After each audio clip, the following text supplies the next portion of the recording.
Hi, everyone. It is Victoria, the Soul Nurturer, in 2021. It's the new year. We are in the third week of the new year. And doesn't it feel like we're just still waiting for the new year? Or maybe some people felt like yesterday, the inauguration kind of felt like the new year. But I always say a new year begins anytime we are ready for change. We are ready to embrace higher possibilities and potentials. So I don't believe it starts on the calendar, it starts within. So, anyway, I'm here honoring my commitment to continue offering videos in support of your journey of unfolding and support of all of ours. We're all in this together. And more than ever, we see this interconnectedness. And that's why when I share on here, um, I do share some of my personal experiences because it reinforces we're not alone. We're not unique in our experiences. And that's why it's important to share and to really let yourself be vulnerable and open up. Because when we do, guess what we find? It invites others to open it. And it also shows us, yeah, this human experience is there's lot of commonalities, and yet we often feel so alone and like we're the only one that's ever felt this way, thought this thing, felt blocked, felt stuck. No, we're all in this together. So that's part of the reason I do these videos as a practitioner, and I sit and I listen with um, people in their unfolding journeys. They come to me for transformation. Oftentimes clients come to me when they feel stuck, or they know what they want to experience but they're not experiencing it. So I'm listening to these stories and they're all the same. We're all telling the same kind of stories, different themes, different maybe shifting of the characters in the story, but we're all grappling with the same kind of material, right? So that's why I love to pop on here when I've had an experience that I've moved through, to share a little bit about that, and then to outreach to you, to invite you to think about where that applies to you. This last week in particular, I just had a lot of synchronicity. A lot of the clients I was working with were working with the same kind of thing. And this really, I would say it applies more to women, but men, let me hear from you. But I think it's more of a feminine experience where we're constantly trying to mm, calibrate or balance our purpose, our potential, our passion, and flow that forward with all the conditioned stuff about um, being the good girl, being the people pleaser, not being too much, not being too strong, not being a bitch. All these messages we took in when we were navigating growing up and trying to get our basic needs met of safety and fitting in and belonging. Well, I've been on this journey for a long time. I have been a student of human behavior since I was a kid. I've worked with my own healing process through therapists, alternative healers, every which way you can turn to look for answers and connecting more to self. I have, as I talk about now, studied astrology for the purpose of understanding myself. Was it Socrates that said to know ourselves? I can't remember, but the whole philosopher's journey of getting to know ourselves, to understand and make sense of this life experience that we are in, right? So I have found in the last couple of weeks this glaring reminder how much, as women, we can play small. We can diminish ourselves in order to fit in, and we can hide our light and our gifts.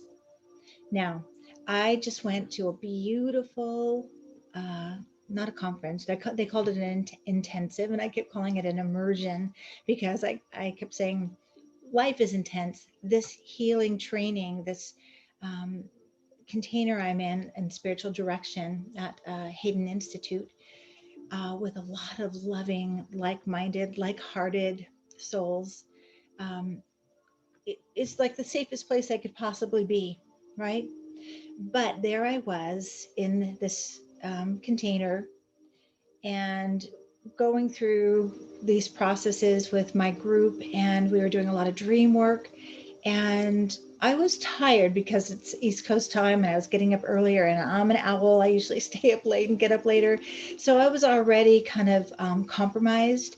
And this is a hint, a clue for you as a hypnotherapist to share this with you. Because I see a lot of clients, um, they don't understand why they're not feeling their best, or they're kind of not able to make good choices, good conscious choices. Well, when we are sleep deprived, or we are feeling unwell, or we're having physical pain, or there's a lot of external stimulus, we kind of check out of our conscious logical mind, and we're kind of swimming in our subconscious. I call it the subconscious soup. All of our programming, all of our woundedness, and places we haven't healed can be revealed. So I was kind of in that space. I think the fourth day of our 5 days together. And I was asked, we were all asked, we were in a group, and the facilitator asked us to share something that the rest of our group didn't know about ourselves. Now this was our second immersion together. So I'm getting to know my group a little bit. So what I noticed about myself, everyone was sharing from, from their, wherever they felt comfortable sharing. A lot of them shared about, just sweet life moments. What did I do? Oh, I had to go deep dive into my woundedness. Like, I just dropped this huge bomb on them, just because I was exploring in that day what I was noticing on my inner. But so there's two things here. I was trying to be vulnerable, and I was trying to be honest with what I was working with, which was looking at this inferiority complex. We were talking about complexes, Jungian's theory of complexes. So I was like, wow, that's true for me. I've been working with that my entire life, this inferiority, like feeling less than. But I was really feeling it because I was super tired, and I didn't have access to that new place that I've really worked at in myself, where I can see myself with compassion and love and honoring. No, I was in my woundedness. And so I said, that's what I shared. What you don't know about me is I have an inferiority complex. Okay. Well, hey, happy day, everyone. So I immediately felt this, why did I share that? So that became my next place of exploration. And when we finished the immersion and I had time to sleep and catch up with myself, I journaled a bit about that. Why was that important for me to lead with that, to share that, when I have so many other things I could have shared from my strengths, from my gifts, from my healing? So a couple of things came to me. Yes, that vulnerability piece, we see a lot of this on Facebook and in Instagram and social media, really leading with this vulnerability, when that may not be what's needed for ourselves, and maybe not for other people either, but mostly it's about what's best for us. Yes, great to be honest, great to be open, but the intention underneath it, what was it? So what I got to, when I arrived to, was two things. One, I was doing that old conditioned pattern of so desperately wanting to fit in and be liked and be accepted. It's kind of like my husband and I were talking about this. It's kind of like he was saying, like when animals or dogs, are getting to know each other again. They're finding the alpha dog, and a lot of dogs will just roll on their back and kind of like expose their belly in a way to say, hey, please don't hurt me, and I want to be part of you. So, gosh, it makes me sad to say that. But that was, I think, an undercurrent. Please don't hurt me. Look at how wounded I am. So I think that we do that as women. I know that I do. And it's like, if I get there first, you can't hurt me as much as I've already been hurt in the past. So I think that was one part. But it was also part of the just diminishing myself, that if I were too much in my power, too strong, too forceful, too much claiming my space, that perhaps I would get backlash, perhaps I would be judged, perhaps, perhaps, um, yeah, I wouldn't be accepted, right? So, ironically, isn't that it's a thing we do is we hold back for fear of being judged or not accepted, but we're not accepting ourselves. So I caught myself, I saw that. And I have this practice that I do. It's a really good practice. I completely suggest it for you. And that is at the end of the day, I kind of review my day. Not just like, what did I do? What did I say? But more of a feeling. I feel the day. How did that feel in my body? And when I reviewed that moment, and I didn't have to go far to find it, it was very alive in my body of when I shared the thing that was safe, but also disempowering. I felt it in my heart. I felt it in my body, in my belly, and it didn't feel good. So I had this desire, and another practice I have is to reset when things we go off track. Instead of just getting stuck in that old place that's familiar, we need to reclaim the place we're trying to move to, or the place we've already created that is more authentically aligned with us, or we're more aligned with our authentic selves there. Okay. So I sent my group an email and I said, it's on my heart to tell you something. And here's what happened. And that's not what I wanted to share. What I wanted to share, ironically, I hadn't told them that I have a YouTube channel. How, I'm hiding my very public YouTube channel. Like, don't look there because you might see that I am stepping forward with my gifts. It may be too much. I may be too much. So I sent them all an email and it was so lovingly received. It was so beautiful. So that that was beautiful. So then I've worked with a few clients since then, younger women still grappling with the same stuff. Um, and I'm noticing it and seeing it, and I'm bringing that awareness to them, and or they're bringing their stories to me.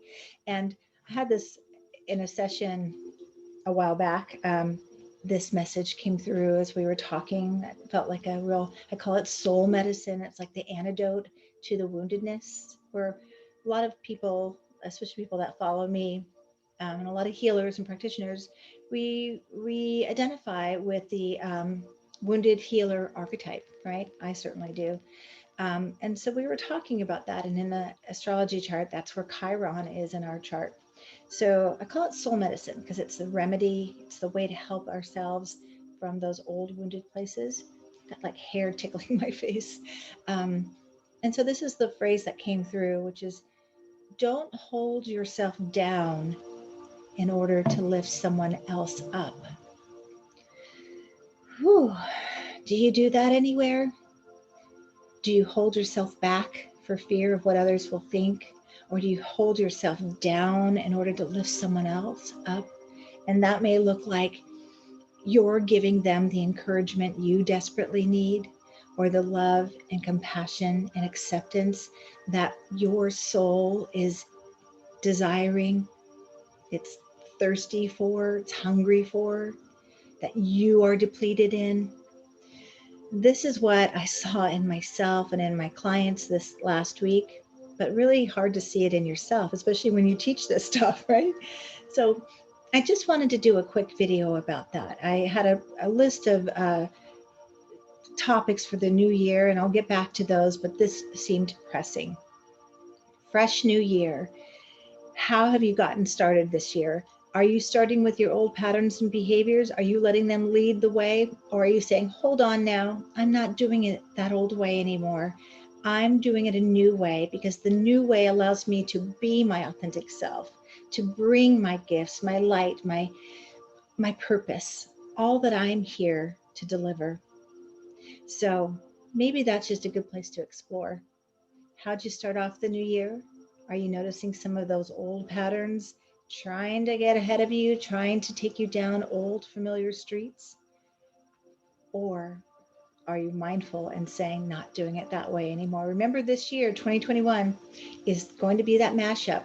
Old way, new way, old way, new way.